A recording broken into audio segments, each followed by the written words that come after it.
Sono state le prime a chiudere e saranno le ultime a riaprire, anche se si vedono spiragli per le discoteche e i locali da ballo, in attesa di due eventi pilota previsti a Milano e Gallipoli il prossimo 5 giugno, con Green Pass e tampone per poter partecipare ad un evento in due discoteche. Anche nel Padovani i gestori dei locali sono al lavoro per poter ripartire in sicurezza. Ma in qualche modo stiamo tentando anche noi di metterci in moto e per cercare di essere pronti comunque per salvare almeno una parte della stagione estiva e avere poi soprattutto delle regole chiare per quanto riguarda la parte invernale. Si guarda i due eventi di Milano e Gallipoli per avere indicazioni. In un primo momento anche Padova si era proposta per questi eventi pilota, ma poi l'idea non si è concretizzata e ora si pensa a nuove iniziative come la sensibilizzazione dei giovani alla vaccinazione.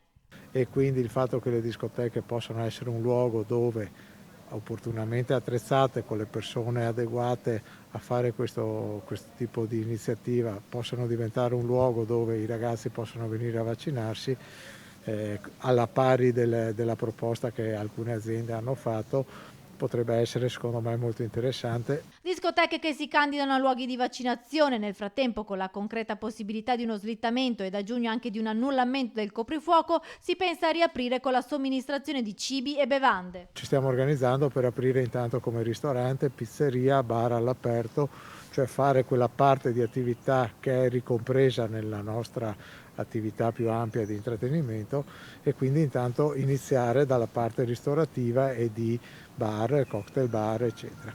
Questo chiaramente va di pari passo con l'alleggerimento delle misure sul coprifuoco.